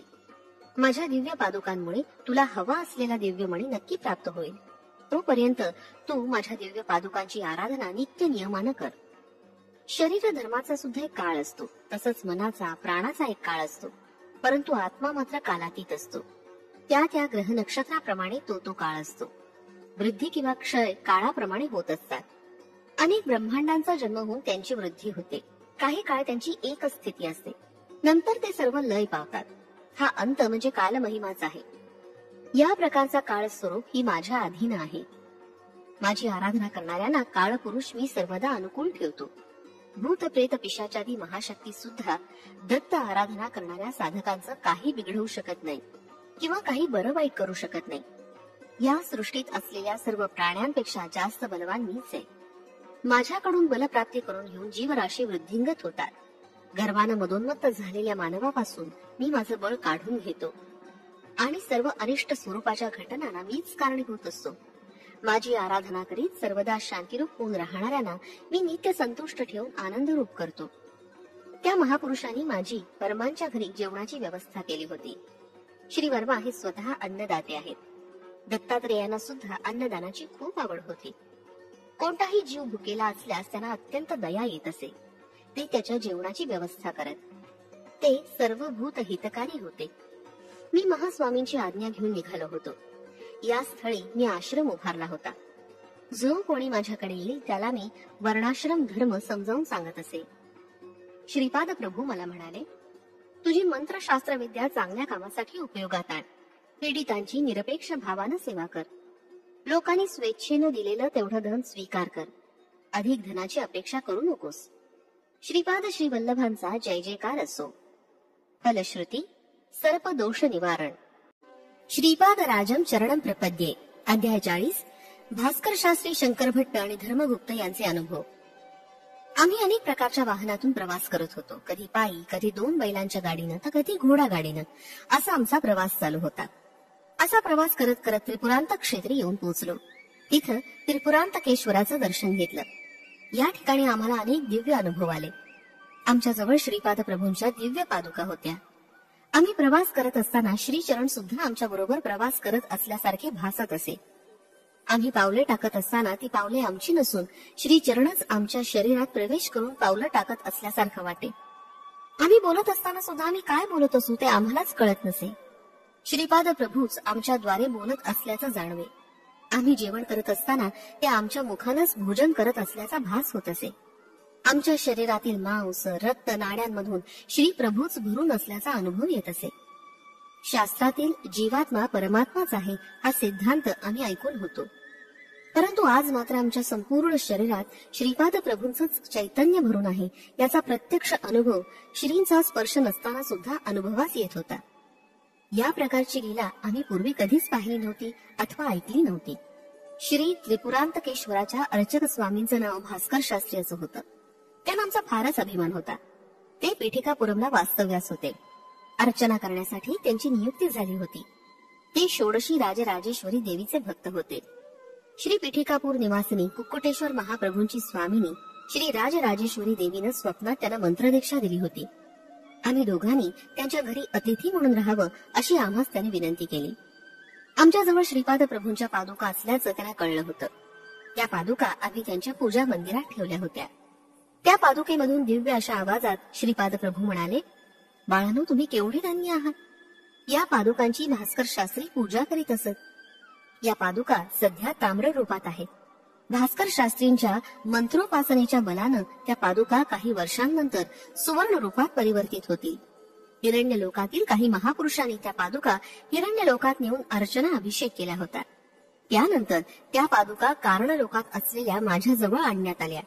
त्या पादुका घालून मी कारण लोकात येऊन येथील दिव्य आत्म्याला आशीर्वाद देतो. त्यानंतर हिरण्य लोकात जाऊन तेथील महापुरुषांना आशीर्वाद देतो. त्यावेळी माझ्या पादुकांना तेजोमय सिद्धी मिळते. यानंतर या पादुकांची 18,000 महासिद्ध पुरुष स्वर्ण विमानातून येऊन जाऊन माझ्या जन्मस्थानी पीठिकापुरम गावी समंत्र पूजा अर्चना करून जमिनीच्या 300 फूट खाली खोलवर प्रतिष्ठापना करतील.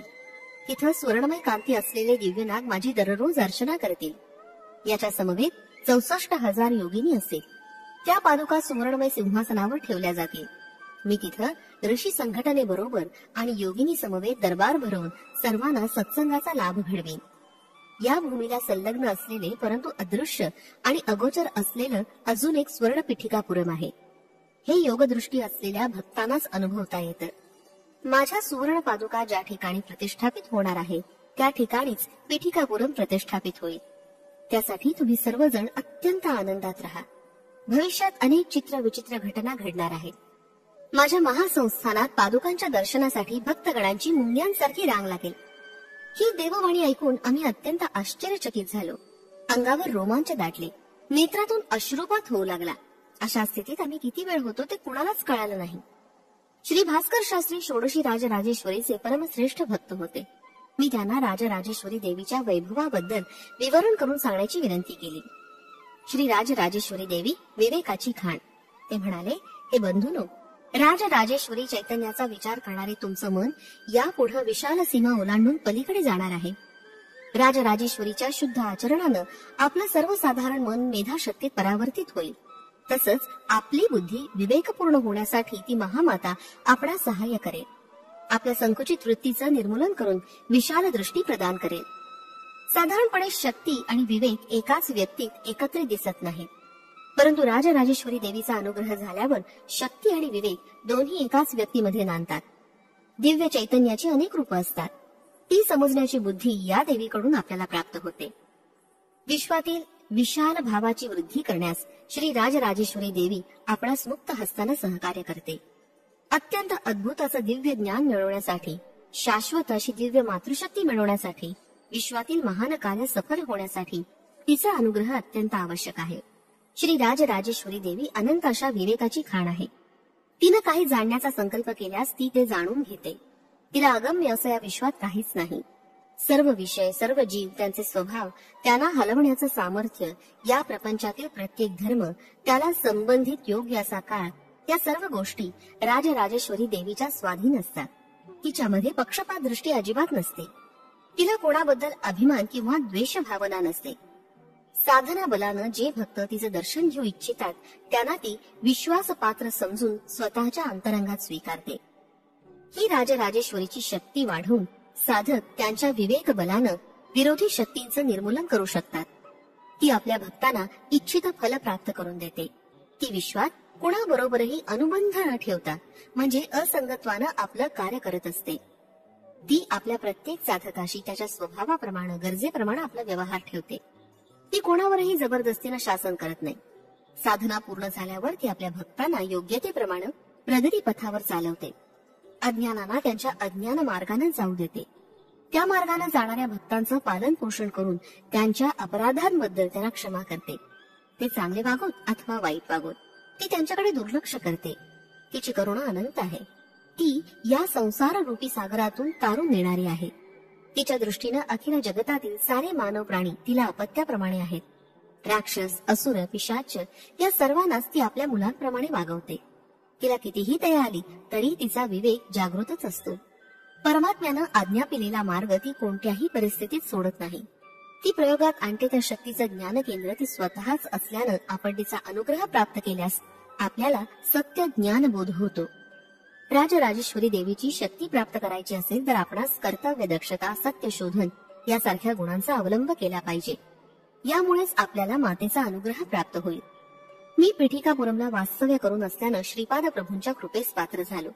तसंच त्यांच्या कृपा प्रसादानच माझी राजराजेश्वरी देवीची दीक्षा सुफलित झाली. आज माझा दीक्षा दिन आहे. आपल्या प्रगतीचा आढावा घेण्याचा दिवस, तसंच अधिक वेळ ध्यानात राहण्याचा दिवस. श्रीपाद प्रभू कोणत्याही परिस्थितीत पीठिकापुरमहून निघून संचार करण्यास जातील हे मी तुम्हाला उद्या सांगेन. तुम्ही तिथे येण्यापूर्वी श्रीपाद प्रभूंना मी अर्पण केलेला प्रसाद थोडासा जरी घेतलात तरी हा महाप्रसाद घेऊन तुम्ही सुद्धा धन्यवाद. श्रीपाद श्रीवल्लभांचा जय जयकार असो. फलश्रुती असाध्य कामात यश मिळण्यासाठी. श्रीपाद राजम शरणम प्रपद्ये. अध्याय 41. परिव्राजकाचा वृत्तांत. श्री भास्कर पंडित म्हणाले, श्रीपाद श्रीवल्लभ हे महासरस्वती, महालक्ष्मी, महाकाली, राजराजेश्वरी स्वरूप आहेत. त्यांच्यातील देवी तत्व त्यांचं अनुष्ठान करणाऱ्यांना कळतं. मी भास्कर पंडितांना प्रश्न केला, हे आर्य, परा, पश्यंती, मध्यमा आणि वैखरी अशा 4 वाणी असतात असं मी ऐकलं आहे. त्याबद्दल कृपा करून विस्तारानं सांगा. यावर भास्कर पंडित म्हणाले, अंबिका प्रतिवाक्यद्वारा व्यक्त होत असते. ती प्रत्येक मनुष्याद्वारे, प्रत्येक व्यक्तीद्वारे बोलत असते. आपल्याला कानाद्वारा ऐकू येणारं वाक्य स्थूल असतं. एखाद्या वेळी वाक्य मुखाच्या बाहेर अजिबात ऐकू येत नाही. आतच केवळ ओठांच्या हालचालीवरून आपणास अर्थबोध होतो. तेव्हा तिला मध्यमा वाणी म्हणतात. या मध्यमापेक्षा अजून सूक्ष्म असणारी वाणी तिला वैखरी म्हणतात. कंठाच्या आतील वाणी गळ्यापर्यंत येते, तिथून बाहेर येऊ शकत नाही अशी वाणी जी आतच म्हणजे मनातच घोळते तिला पश्यंती वाणी असं म्हणतात. या पश्यंतीहून सुद्धा सूक्ष्म असणारी, नाभीत निर्विकल्पणे राहून संकल्प मात्र असणारी वाणी म्हणजे परावाणी होय. अंबिकेची त्रिपुर भैरवी स्वरूपात सुद्धा आराधना करतात. गुणत्रय, जगत्रय, मूर्तीत्रय, अवस्थात्रय या सर्वांची आदिशक्ती त्रिपुर भैरवी आहे. बाळांनो, आपण श्रद्धेनं आत्मसमर्पण करून संपूर्ण शरणागती पत्करली असता या लोकात किंवा अदृश्य लोकात कोणत्याही प्रकारचं शत्रुत्व आढळून आलं असता आपलं काहीच नुकसान होत नाही. विरोध शक्ती केवळ भौतिक जगतातच परिमित नसतात, तर त्या प्राणमय, भौतिकमय, मानसिकमय, आध्यात्मिकमय सुद्धा असतात. आपण जेवढी प्रगती करू इच्छितो तेवढी प्रगती साधल्यावर त्या लोकात आपण भौतिक प्रपंचात ज्या प्रकारे जीवन जगतो त्या लोकात सुद्धा तसंच जीवन जगू शकतो. मनुष्याला प्रगती करायची असेल तर श्रद्धा हवी, जीवन मूल्यांवर संपूर्ण विश्वास हवा. म्हणजे आपण आपलं जीवन विश्वासाच्या आधारावरच जगत असतो. आपल्या संकटकाळी परमेश्वराचं सहाय्य नक्की मिळेल आणि तोच त्या संकटातून मुक्तता करेल असा आपला दृढ विश्वास असावा. हा विश्वासच आपणास एक प्रकारच्या सुरक्षिततेची जाणीव उत्पन्न करून आपला आत्मविश्वास वृद्धिंगत करतो. शक्तिहीन ज्ञान निर्लेपतेकडे वाहत जातं. ज्ञानहीन शक्ती आंधळी असून ती विनाशाला कारणीभूत होते. यासाठी आपण ज्ञान संपादन करून प्रकृतीच्या बंधनातून मुक्त झालं पाहिजे. शक्ती अनुग्रहानंतर परिपूर्णता साधली पाहिजे. सांख्य मार्गात चैतन्याला पुरुष म्हटलं आहे, कर्म करणाऱ्याला प्रकृती म्हटलंय. खालच्या अवस्थेत या दोघात विरोध असतो. चैतन्य असतं ते कर्म करत नाही आणि प्रकृतीला ज्ञान नसतं. प्रकृती आणि पुरुष हे दोघं मिळूनच सृष्टीचं कार्य चालवतात. त्या दोघांनाही अपंगत्व आहे. चैतन्य पाहिलं तर ते लंगडं आहे आणि प्रकृती आंधळी आहे. सर्व लोकात आंधळेपण आणि लंगडेपण कसं व्यापून आहे हे समजावून सांगण्यासाठी श्रीपाद प्रभूंच्या कुटुंबात एक भाऊ आंधळा आणि एक भाऊ लंगडा जन्माला आले होते. हे दोघं आंधळे आणि लंगडेपणाचं प्रतीकच होतं. उन्नत स्थितीत पोहोचल्यावर पुरुष आणि प्रकृती हे दोन्ही ईश्वर आणि ईश्वरी या नावानं ओळखले जातात. तेव्हा त्या दोघांमध्ये विरोध नसतो. श्रीपाद प्रभू योग्य वेळी योग्य काळी आपल्या बंधूंचा अपंगत्व दूर करतील या शंकाच नाही. लोकांमधील अंधत्व आणि पंगुत्व घालविण्याच्या बृहदत्तर कार्याची सूचना स्वरूप म्हणून ते हे कार्य करतील. अतीत अशा स्थायी स्वरूपात असलेल्या पुरुष प्रकृतीला ब्रह्ममाया असं संबोधलं जातं. श्रीपाद प्रभूंनी वयाच्या 16व्या वर्षी वैराग्य धारण करून घराचा त्याग केला आणि धर्म प्रचारासाठी ते घराबाहेर पडले. ते स्वतः ब्रह्म आणि तेच माया असल्याचं सामान्य जनास समजावून सांगण्याचा उद्देश त्यांच्या गृहत्यागामागे होता. अपरिमित आणि अनंत गुण असलेल्या ब्रह्मस्वरूपास परिमितता आणणारी शक्ती म्हणजे माया. श्रीपाद प्रभूंचा पीठिकापुरम इथं जन्म घेण्याचा उद्देश ते अपरिमित ब्रह्मस्वरूपाचे असल्याने मायेसमोर न झुकता परिमित व्यवहार केल्याचं सूचित करणं हा होता. वयाच्या अवघ्या 16व्या वर्षी ते मायेच्या बंधनात न पडता केवळ भक्तांचा उद्धार करायचा हा संकल्प करून घरातून बाहेर पडले. संपूर्ण विश्वात श्रीपाद प्रभूंचा महिमा विस्तार पावल्यानंतर येणाऱ्या शताब्दीमध्ये त्यांच्या संकल्पाप्रमाणे पीठिकापुरमच्या रहिवाशांचा सुद्धा ज्ञानोदय होणार आहे. श्रीपाद प्रभूंची दिव्य चैतन्य शक्ती मानव चैतन्याचं अपंगत्व आणि प्रकृतीचं अंधत्व दोन्हीचं निवारण करेल. श्रीपाद प्रभूंच्या लीला सामान्य मानवांना अनाकलनीय आहेत. एकदा एक संन्यासी कुक्कुटेश्वराच्या मंदिरात आला. तो दत्तात्रेयांचा भक्त होता. तो दत्त दीक्षा सुद्धा देत असे. दत्त दीक्षा घेतल्यानं आपलं नियोजित कार्य अडचणी न येता सिद्धीस जातं असं त्यानं आपल्या वक्तव्यात सांगितलं होतं. पीठिकापुरमच्या अनेक ब्राह्मणांनी दत्त दीक्षेचा स्वीकार केला. तो संन्यासी दीक्षा देऊन साधकाकडून दक्षिणा स्वीकारत असे. त्या दक्षिणेतील काही भाग तो त्याच्याकडून दीक्षित झालेल्या ब्राह्मणाला देत असे. अनेक ब्राह्मण आणि इतर कुलस्थांनी विचार विनिमय करून दत्त दीक्षा घेतली आणि गुरुदक्षिणा दिली. परंतु मंदिरात आलेल्या काही लोकात दत्त दीक्षा घ्यावी का नाही यावर वाद सुरू झाला. ब्राह्मण परिषद, क्षत्रिय परिषद, वैश्य परिषद यांचं एक संयुक्त संमेलन झालं. त्या संमेलनाचे अध्यक्ष बापनाचार्युलू होते. ते म्हणाले, श्री दत्तात्रेय प्रभू सर्वांचेच आहेत, त्यामुळे सर्वजण दत्त दीक्षा घेऊ शकतात. 18 वर्णांच्या सर्व लोकांना संन्यासी महाराजांकडून दीक्षा घेता येते. दीक्षा घेण्याची ही सुवर्ण संधी सगळ्यांना उपलब्ध आहे. यावेळी ब्राह्मण परिषदेतील काही लोकांचं असं मत होतं की ब्राह्मण, क्षत्रिय आणि वैश्य लोक आचार संपन्न असल्यानं ते दीक्षेस पात्र असतात, परंतु शूद्र वर्णाचे लोक अनाचारी असल्यानं ते दीक्षा घेण्याचे अधिकारी नाहीत. त्यांच्याकडून दक्षिणा घेऊन आपण आपल्या तपशक्तीनं त्यांना शुद्ध करू शकतो. यावर बापनाचार्युलू म्हणाले, सर्व कुलामध्ये आचारवंत आणि अनाचारवंत दोन्ही लोक असतात. कोण आचारवंत आणि कोण अनाचारवंत हे सांगणं कठीण असतं.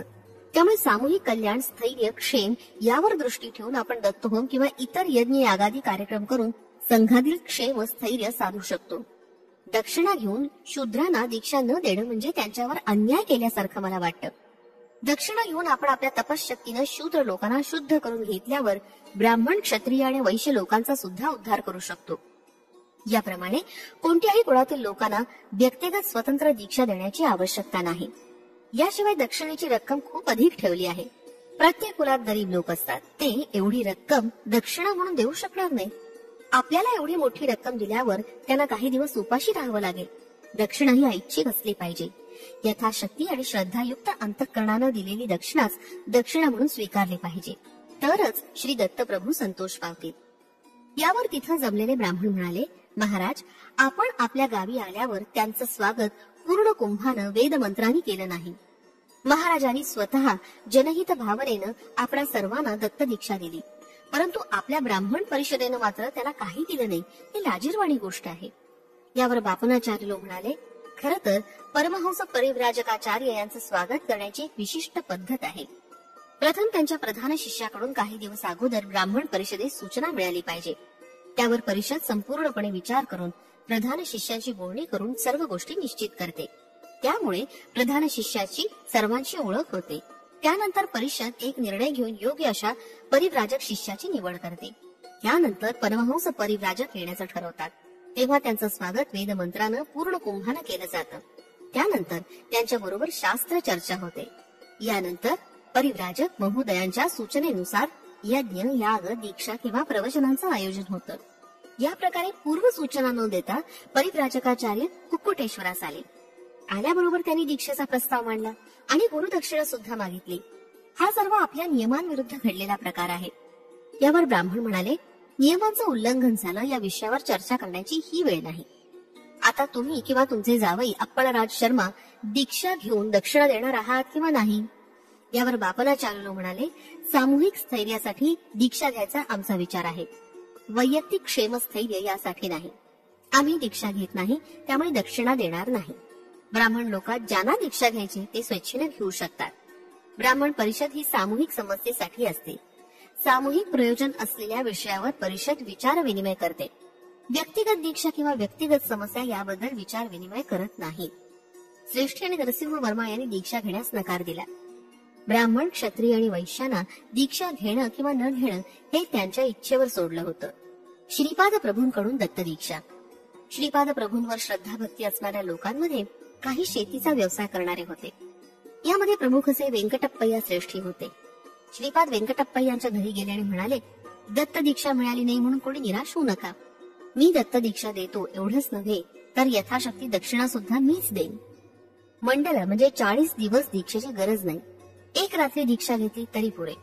श्रीपाद प्रभू एक दिवस व्यंकटप्पय्यांच्या घरी अष्टदश वर्णाच्या लोकांना दीक्षा देत होते. ही दीक्षा घेणाऱ्या साधकात काही ब्राह्मण, थोडे क्षत्रिय आणि काही वैश्य होते. श्रीपाद प्रभूंचं दत्त स्वरूपात प्राकट्य. श्रीपाद प्रभू बहुरूपी असून दत्त स्वरूपात प्रकट होण्याचा तो दिवस होता. तो श्री दत्त प्रभूंचा आवडता वार गुरुवार होता. दीक्षा दिलेल्या सर्व भक्तांना त्यांनी मंगलमय आशीर्वाद दिले. सर्व भक्तांनी मोठ्या श्रद्धाभावानं श्री दत्त प्रभूंचं भजन अर्चन केलं. यानंतर श्रीपाद प्रभूंनी आपल्या पुढील कार्यक्रमाबद्दल विस्तृत माहिती आपल्या भक्तगणांना सांगितली. श्री दत्त प्रभूंचं स्मरण करता क्षणीच ते भक्तांना दर्शन देतात. श्री दत्त प्रभूंचं स्मरण करता क्षणीच ते भक्तांना दर्शन देतात आणि त्यांच्या मनोकामना पूर्ण करतात, असं त्यांनी भक्तांना सांगितलं. त्यानंतर दुसऱ्या दिवशी म्हणजे शुक्रवारी सकाळी मी नरसिंह वर्मांच्या घरी गेलो. तिथं श्रीपादांचं मंगल स्नान चालू होतं. स्नानानंतर नरसिंह वर्मांनी श्रीपादांना खाण्यासाठी अनेक फळं आणून दिली, परंतु त्यांनी केवळ एकच केळी घेतली. ते सुद्धा वर्मांच्या घरी असलेल्या गोमातेस दिली. त्यानंतर ते व्यंकटप्पय्या श्रेष्ठींच्या घरी आले. तिथं सुद्धा त्यांना मंगल स्नान घालण्यात आलं. तिथं श्रीपादांनी लोणी, दूध, ताक आणि साईचा स्वीकार केला. तिथं ते म्हणाले, माझे भक्त मला बोलवत आहेत. पीठिकापुरम सोडून जाण्याची वेळ आता आली आहे. व्यंकटप्पय्यांच्या घरून निघून ते आपले आजोबा बापनाचार्यूंच्या घरी आले. तिथं सुद्धा त्यांनी मंगल स्नान केलं. श्रीपाद श्रीवल्लभ प्रत्यक्ष दत्त स्वरूप आहेत. त्यांनी आपल्या भक्तांची दुःख, पीडा, अडचणी दूर करण्यासाठी अवतार धारण केला आहे. त्यांनी आपल्या वक्तव्यात अनेक वेळा असं स्पष्टपणे उच्चारण केलं होतं. आपल्या दिव्य लीलांद्वारे जनता जनार्दनाच्या उद्धारासाठी निश्चित केलेल्या कार्यक्रमाची माहिती श्रीपाद प्रभूंनी आपल्या भक्तांना सांगितली. यानंतर ते स्वगृही आले. श्रीपाद प्रभूंचा पीठिकापुरम सोडून जाण्याचा मनोदय त्यांच्या आई वडिलांना कळला होता. त्यांनी श्रीपादांना समजावून सांगण्याचा पुष्कळ प्रयत्न केला, परंतु श्रीपाद प्रभू आपल्या निर्णयावर अटळ होते. यानंतर श्रीपाद प्रभूंच्या माता पित्यांनी त्यांच्या विवाहाविषयी बोलण्यास प्रारंभ केला. त्यावेळी श्रीपाद म्हणाले, मी आतापर्यंत अनेक वेळा श्रेष्ठी आजोबांना, वर्मा आजोबांना अनघा लक्ष्मी समवेत दर्शन दिलं आहे. त्या दिव्य दंपतींनी श्रेष्ठी आजोबांच्या आमराईत विहार केलेला सर्वांनी पाहिला आहे. हे पहा माझे अनघा लक्ष्मी समवेत दिव्य मंगलमय स्वरूप. असं म्हणून श्रीपादांनी त्या दिव्य स्वरूपाच्या दर्शनाचा लाभ माता पित्यांना घडवून आणला. ते मंगलमय स्वरूप पाहून माता पिता अगदी भारावून गेले. त्याच्या मुखातून शब्दच निघेना. श्रीपाद प्रभू पुढे म्हणाले, मी अवधूत स्वरूपात आलो असताना सांगितलं होतं की माझा विवाह प्रस्ताव मांडताच मी घर सोडून निघून जाईल. एवढं बोलल्यानंतर श्रीपाद प्रभूंनी त्यांच्या दोन मोठ्या भावांना स्पर्श केला आणि आपल्या अमृतमय दृष्टीनं त्यांच्याकडे पाहिलं. तत्काळ अंध असलेल्या बंधूस दृष्टी प्राप्त झाली आणि पायानं अधू असलेला बंधू अव्यंग होऊन चांगला चालू लागला. त्या दिव्य स्पर्शानं त्या दोघा बंधूंना ज्ञानप्राप्ती सुद्धा होऊन ते ज्ञान तेजानं तळपू लागले. हे दृश्य पाहून श्रीपादांच्या माता पित्यांना आश्चर्ययुक्त आनंदाचा धक्का बसून त्यांच्या मुखातून शब्दच फुटेना. तेवढ्या तिथं आजी राजमांबा, आजोबा बापनाचार्युलू, तसंच व्यंकटप्पा श्रेष्ठी आणि त्यांची धर्मपत्नी व्यंकट सुब्बमांबा, नरसिंह वर्मा आणि त्यांची धर्मपत्नी अम्मा जम्मा आले. श्रीपाद प्रभू सर्वांबरोबर आनंदात थट्टामस्करी करत बोलत होते. सुमती महाराणी तेव्हा म्हणाल्या, बाळा श्रीपादा, तू सर्व जबाबदाऱ्या पूर्ण करून जाईन असं म्हणाला होतास. तू अजून व्यंकटप्पा या श्रेष्ठींच्या घरची दूध बाकी, वत्सवांची दूध बाकी, मल्हादींची दूध बाकी पूर्ण केली नाहीस. यावर श्रीपाद म्हणाले, आई तू म्हणतेस ते बरोबर आहे. या 3 वंशातील लोकांना मी कधीच विसरणार नाही. मी जरी विसरलो तर तू आठवण करून दे. त्यांच्याकडून योग्य ती सेवा करून घेऊन मी त्यांना वर प्रदान करीन. तुझ्या माहेरच्या कोणत्याही एका घरी मी जेवणासाठी येत जाईन, परंतु दक्षिणा मात्र स्वीकारणार नाही. तुझ्या माहेरची माणसं माझ्याशी वात्सल्य पूर्ण भावानं वागतात आणि मला जावई असं संबोधतात. मी हा मानवी संबंध स्वीकारून त्यांच्या बरोबर जावयास शोभेल असं प्रवर्तन करीन. एवढं बोलून श्रीपाद प्रभू आपल्या पित्याकडे वळले आणि त्यांना उद्देशून म्हणाले, त्यात आपल्या दंडीकोट वंशात अनेक वर्षांपासून वेद परंपरा चालू आहे. आता माझे दोन्ही ज्येष्ठ बंधू वेदशास्त्र संपन्न होऊन मोठे पंडित झाले आहेत. ते आपली वेद परंपरा चालवतील. दंडीकोट वंशातील लोकांना मी कधीच विसरणार नाही. श्रीपाद प्रभू काही क्षण डोळे मिटून बसले आणि नंतर म्हणाले, आपले श्रीधर शर्मा पुढील एका जन्मी समर्थ रामदास या नावानं एक महापुरुष होऊन महाराष्ट्र देशात जन्मास येतील. नरसिंह वर्मा छत्रपती शिवाजी या नावानं जन्म घेऊन महाराष्ट्रात राज्य स्थापित करून श्री समर्थ रामदासांचं शिष्यत्व पत्करतील. याप्रमाणे आपले पूर्व संबंध बंधुरूपात स्पष्टपणे कायम राहतील. समर्थ रामदास स्वामींच्या नंतर श्रीधर शर्मा शिवग्राम अर्थात शेगाव क्षेत्रात गजानन नावाचा महायोगी होईल. त्याच्यामुळे शिवग्राम क्षेत्र महिमा अपरंपार वाढेल. राज शर्मा श्रीधर नावाने जन्म घेऊन महायोगी होतील. श्रीधरांची शिव परंपरा असलेल्या या पिठिकापुरातील माझ्या अंगणात महासंस्थान निर्माण होणार आहे. व्यंकटप्पय्या श्रेष्ठींबरोबर असलेले आपले ऋणानुबंध स्थिर स्वरूपाचे होतील. एवढेच नव्हे तर त्यानंतर वत्सबाई कुटुंबातील लोक सुद्धा येतील. येथे सवित्र पन्नाचे पारायण होईल. असं बोलून श्रीपाद प्रभू थांबले. त्यांना वेदांचं पठण अत्यंत प्रिय होतं. कित्येक वेळा श्रीपाद प्रभू वेदांचं पठण चाललेलं पाहून अंतर्लीन होत. त्यावेळी वेद पठण करणारे विप्रगण अत्यंत श्रद्धाभावानं श्रींच्या दिव्य मुखाकडे एकटक पाहत वेद पठण चालू ठेवत. श्रीपाद श्री वल्लभांचा जय जयकार असो. फलश्रुती लोकनिंदा परिहारार्थ श्रीपाद राजम शरणम प्रपद्ये. अध्याय 42. श्रीपाद प्रभू पिठिकापुरातून अंतर्धान. श्रीपाद प्रभूंचं माता पिता बापनाचार्युलू यांना दिव्य दर्शन. दुपारच्या जेवणानंतर श्री भास्कर पंडित म्हणाले, श्रीपाद प्रभूंनी शूद्राच्या घरी राहून दत्त दीक्षा दिली. दीक्षाविधीत केल्या जाणाऱ्या पूजा अर्चना आणि इतर नियमांचं पालन न करता केवळ भक्तांच्या हातात पवित्र दोरा बांधून केवळ भजन करण्यास सांगितलं. श्रीपाद प्रभूंनी दीक्षा घेणाऱ्यांना सांगितलं होतं की ते स्वतःच दत्तात्रेय असून त्यांच्या स्मरण मात्रानच भक्तांच्या पीडा कष्ट निवारण होतात. या दीक्षेमध्ये शास्त्राची अवहेलना झाली असं कोणी समजू नये असं प्रभू आवर्जून सांगत होते. परंतु पिठिकापुरम मधील ब्राह्मणांनी एकत्र येऊन त्यावेळी पीठाधीश असलेल्या शंकराचार्यांकडे याविषयीची माहिती तक्रारीच्या सुरात दिली.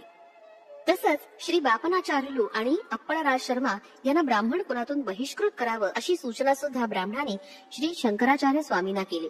त्यावेळी श्रीपाद प्रभू अंतर्ध्यानस्थ असल्यानं ती चर्चा तिथंच थांबली.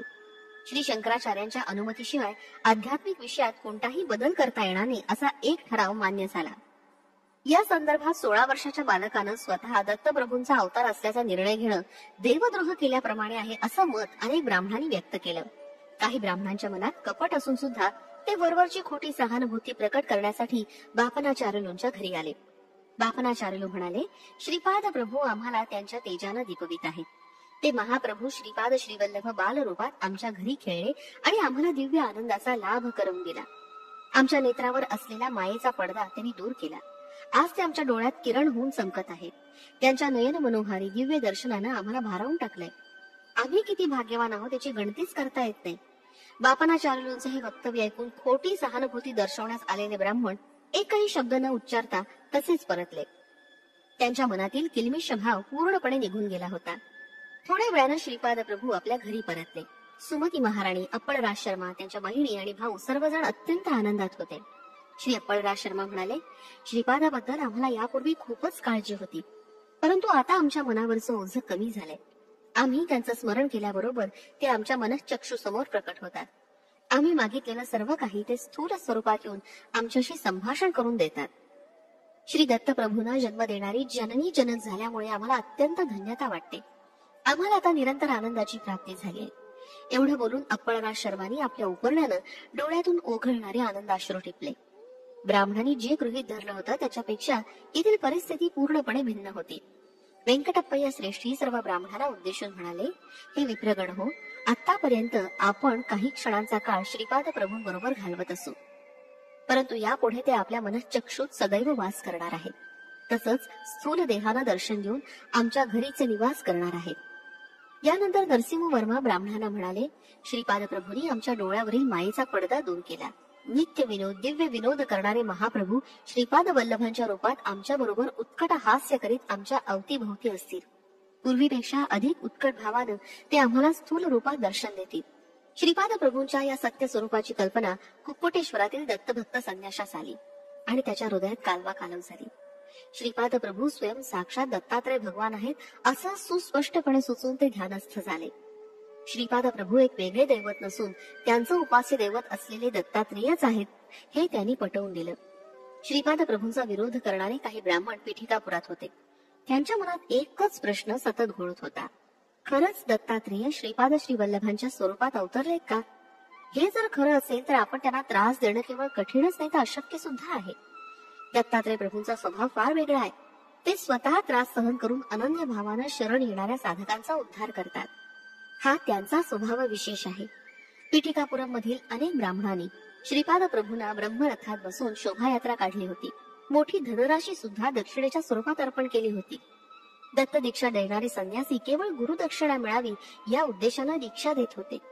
त्यांनी ते एक धनार्जनाचं साधनच केलं होतं. दीक्षा झालेल्या साधकांची इच्छा आकांक्षा पूर्ण न झाल्यास त्यांच्यात निष्ठेचा अभाव आहे असं संन्यासी सांगून मोकळे होत. इच्छा आकांक्षा पूर्ण झाल्यास ते दत्त दीक्षेचं फळ आहे असं ते संन्यासी सर्वांना सांगत असत. त्या संन्याशांच्या मनात श्रीपाद प्रभूंबद्दल सदैव भीती असे.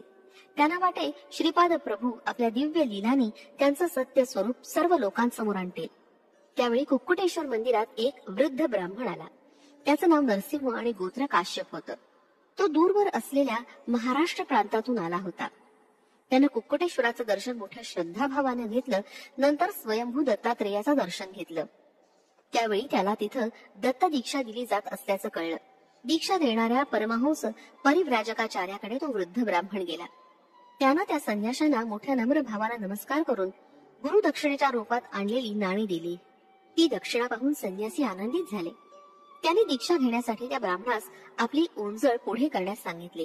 त्याच्या हातावर कमंडलूतील पवित्र जल घालण्यासाठी संन्याशानं आपला कमंडलू उचलला आणि त्या ब्राह्मणाच्या हातावर पवित्र जल घातलं. परंतु आश्चर्य असं की कमंडलूतील जलाबरोबर एक विंचू ब्राह्मणाच्या हातावर पडला. त्या ब्राह्मणाचा कंठ कोरडा पडला. संन्याशानं हातातील पाणी पिण्यास सांगितलं आणि म्हणाला, आहा, तू अनेक वर्षापासून केलेल्या तपश्चर्याचं फळ आज मला अर्पण केलंस. एवढ्यात तो ब्राह्मण विंचवाच्या दंशानं जोरात ओरडला. मंदिरात असलेल्या काही ब्राह्मणांना विंचवाच्या दंशाचा दाह कमी करण्याचा मंत्र येत होता. तो त्याने घातला, परंतु त्यानं दाह कमी झाला नाही. यावेळी तो संन्यासी घाबरून देवळातील एका कोपऱ्यात लपून बसला. दाह कमी होण्यासाठी अनेक मंत्र जप केले. कुक्कुटेश्वराला अभिषेक करण्यात आला. स्वयंभू दत्तात्रेयांना विशेष कर्पूर आरती करण्यात आली, परंतु कशाचाच काही उपयोग झाला नाही. ब्राह्मण मूर्छित अवस्थेत पडून होता. त्याच्या मुखातून फेस येत होता. हा फेस पाहून काही लोकांना वाटलं की ब्राह्मणास साप चावला असेल, परंतु काही ब्राह्मणांनी त्या वृद्ध ब्राह्मणाच्या हातावर कमंडलूतील पाण्याबरोबर पडलेला विंचू पाहिला होता. ब्राह्मणाचा दाह कमी करण्यासाठी सर्वांनी आपापल्या परीनं प्रयत्नांची पराकाष्ठा केली, परंतु उपयोग झाला नाही. या सर्वासाठी संन्यासीच कारणीभूत असल्याचं सर्वांना वाटलं. ब्राह्मणास होणाऱ्या वेदना न सहन झाल्यामुळे तो थोडा वेळ गडाबडा लोळत होता आणि नंतर मूर्छित झाला. थोड्या वेळानं ब्राह्मण शुद्धीवर आला, परंतु त्याच्या पोटात असह्य वेदना होत असून त्याला उचक्या लागत होत्या. तेवढ्या तिथे एक शेतकरी आला. तो त्या वृद्ध ब्राह्मणास म्हणाला, आमच्या कुलातील व्यंकय्या नावाच्या एका प्रतिष्ठित व्यक्तीनं श्रीपाद प्रभूंच्या मंत्राक्षता दिल्या आहेत. त्या ब्राह्मणानं मोठ्या श्रद्धाभावानं श्रीपाद प्रभूंचं स्मरण करून त्या मंत्राक्षता हातात घेऊन थोड्या आपल्या मस्तकी धारण केल्या. आणि आश्चर्य असं की काही क्षणातच ब्राह्मणाच्या साऱ्या वेदना नाहीशा झाल्या आणि तो पूर्ववत स्वस्थ झाला. या सर्व प्रकारानं लोकांचा संन्याशावरील विश्वास उडाला. सर्व दीक्षित साधकांनी दिलेली गुरुदक्षिणा त्याच्याकडून परत घेतली आणि त्या संन्याशाला पिठिकापुरम मधून हाकलून दिलं. संन्याशाकडून परत घेतलेल्या पैशांचा विनियोग कसा करावा हे सर्व साधकांनी बापनाचार्युलोंना विचारलं. तेव्हा ते म्हणाले, त्या द्रव्यानं अन्न सामुग्री आणून सर्वांना अन्नदान करावं. अन्नदानामुळे श्री दत्त प्रभू प्रसन्न होतील. वेगळी दत्त दीक्षेची गरज नाही.